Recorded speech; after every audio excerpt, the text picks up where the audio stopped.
आज की कहानी में हम देखेंगे अमेरिका में एक रात मनाई जाती है जिसे पर्च की रात कहा जाता है, जिसे आप एक तरह का फेस्टिवल भी समझ सकते हैं। लेकिन इसमें आपको खुशियां नहीं बल्कि सिर्फ इसमें खून खराबा ही देखने मिलेगा।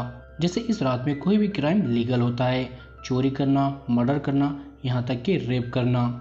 और पूरी रात सारे इमरजेंसी सर्विस बंद रहते हैं, जैसे पुलिस, हॉस्पिटल, यहाँ तक कि फायर ब्रिगेड भी।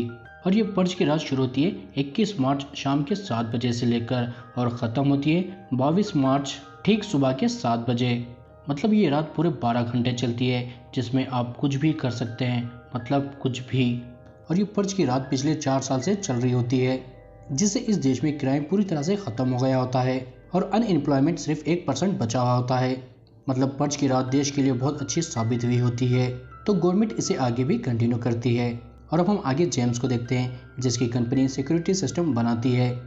दरअसल जो लोग पर्च की रात नहीं मनाना चाहते और इसमें शामिल भी नहीं होना चाहते, वो अपने घरों को सिक्योरिटी सिस्टम से लॉक कर लेते हैं और वह सारे सिक्योरिटी सिस्टम जेम्स की कंपनी ही बनाती है, जिससे वो बहुत पैसे कमाता है।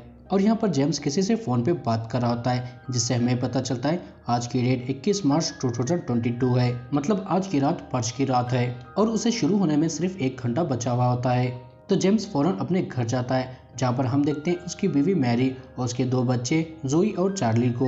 जोई का एक बॉयफ्रेंड भी होता है जो इस वक्त उसी के साथ होता है, और वो जेम्स की आवाज़ सुनकर यहाँ से चला जाता है। दरअसल जेम्स को जोई और उसके बॉयफ्रेंड का रिश्ता पसंद नहीं होता, क्योंकि वो लड़का जोई से उम्र में बहुत बड़ा होता है। और अब हम आगे देखते हैं 1 घंटा बीत जाता है और यहाँ पर 7 बज जाते हैं और एक ब्रॉडकास्ट और जोर की सारंग से गवर्नमेंट अनाउंस करती है पर्च की रात शुरू हो गई है। तो जेम्स फौरन अपने घर को सिक्योरिटी सिस्टम से लॉक करता है और अपने पास एक गन रखता है, ताकि कोई इमरजेंसी आए तो वो उसे यूज कर सके। और ये सब होने के बाद जोई अपने कमरे में जाती है, जहाँ पर हम देखते हैं उसका बॉयफ्रेंड वहीं पर होता है। मतलब वो घर सील होने से पहले वापस आ गया होता है, जिसके बारे में जोई को भी कुछ भी पता नहीं होता। तो उसे देखकर हैरान होती है। तो वो उसे बोलता है, मैं तुम्हारे डैड से बात करने आया हूँ। आज मैं उन्हें बता दूंगा हम दोनों एक दूसरे से कितना प्यार करते हैं और उन्हें हमारी बात माननी होगी। ये लोग इधर बात कर रहे होते हैं, उधर हम चार्ली को देखते हैं। वो सीसीटीवी कैमरे पर घर के बाहर के हालात देख रहा होता है। तभी उसे एक जख्मी आदमी दिखता है जो सबके घरों पर जा जाकर अपनी जान बचाने के लिए भीख मांग रहा होता है। ये देखकर चार्ली को बहुत बुरा लगता है, तो वो उसे बचाने के लिए सिक्योरिटी सिस्टम को डिसआर्म करके डोर्स खोल देता है। तो आदमी अंदर आ जाता है। जेम्स सिक्योरिटी सिस्टम डिसआर्म की आवाज़ सुनकर भागकर आता है और उसे फिर से ऑन करता है। तभी वहाँ पर जोई का बॉयफ्रेंड आता है और वो जेम्स पर गोलियां चलाने लगता है, जो देखकर जेम्स अपनी जान बचाने के लिए वो भी उसके ऊपर गोलियां चलाने लगता है, जिसकी वजह से उसे कुछ गोलियां लग जाती है और वो मारा जाता है। लेकिन यहाँ पर जेम्स ठीक होता है, उसे कोई भी चोट नहीं आई होती। लेकिन इसका फायदा उठाकर वह जख्मी आदमी यहाँ से भाग जाता है और घर में छुप जाता है। जो देखकर वो कुछ समझ पाते, तभी इनके डोर पर एक गैंग आती है जो उस जख्मी आदमी के पीछे थी।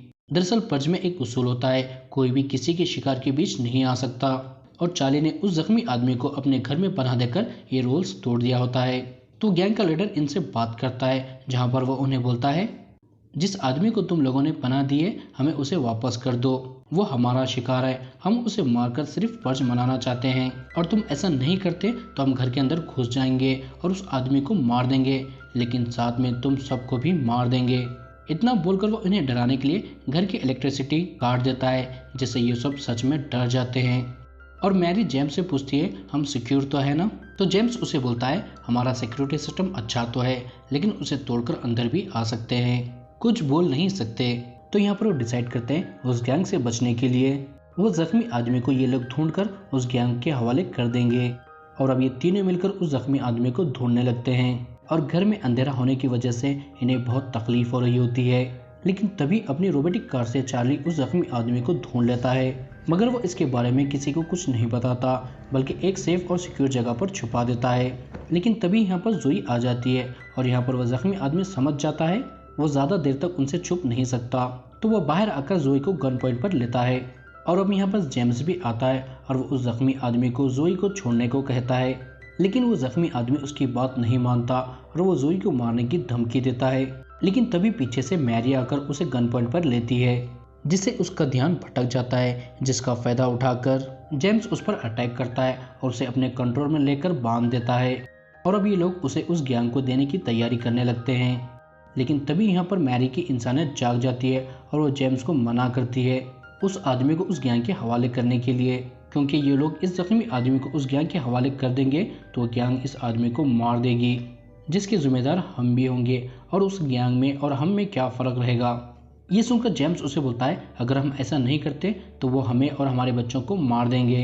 ये सब सुनकर वो जख्मी आदमी बोलता है तो मुझे उन्हें सौंप दो और अपनी और अपने बच्चों की जान बचा लो। ये सुनकर जेम्स का दिल भी पिघल जाता है और यहाँ पर ये डिसाइड करते हैं इस जख्मी आदमी को गैंग के हवाले नहीं करेंगे, बल्कि उस गैंग से लड़कर उन्हें यहाँ से भगाएंगे। और तभी वो गैंग भी एक ट्रक से उनका गेट तोड़कर अंदर आ जाती है और उन पर अटैक करने लगती है। जेम्स भी उनका बहादुरी से सामना करता है और उन्हें चुन चुन कर मारने लगता है, लेकिन गैंग का लीडर जेम्स के पेट में चाकू चुभाकर उसे बहुत बुरी तरीके से जख्मी कर देता है।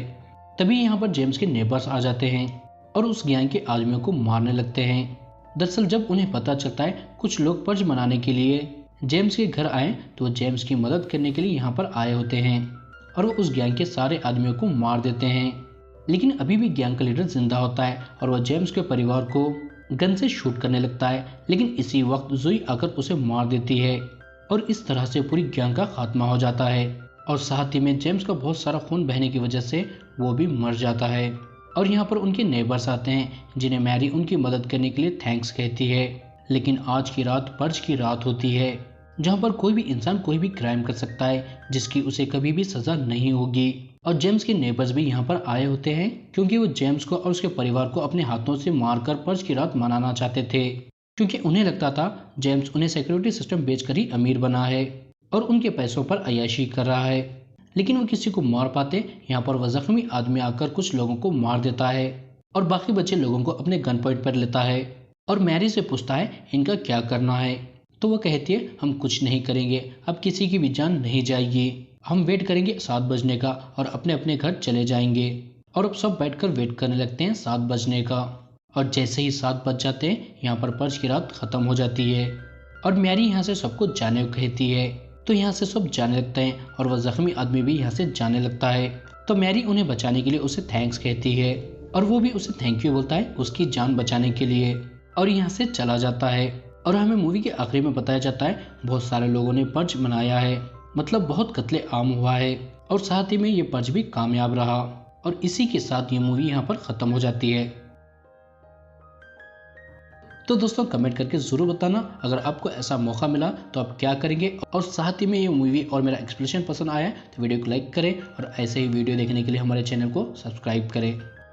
तो बस इस वीडियो में इतना ही, अब मिलूंगा मैं आपको अगले वीडियो में। जब तक टाटा बाय बाय।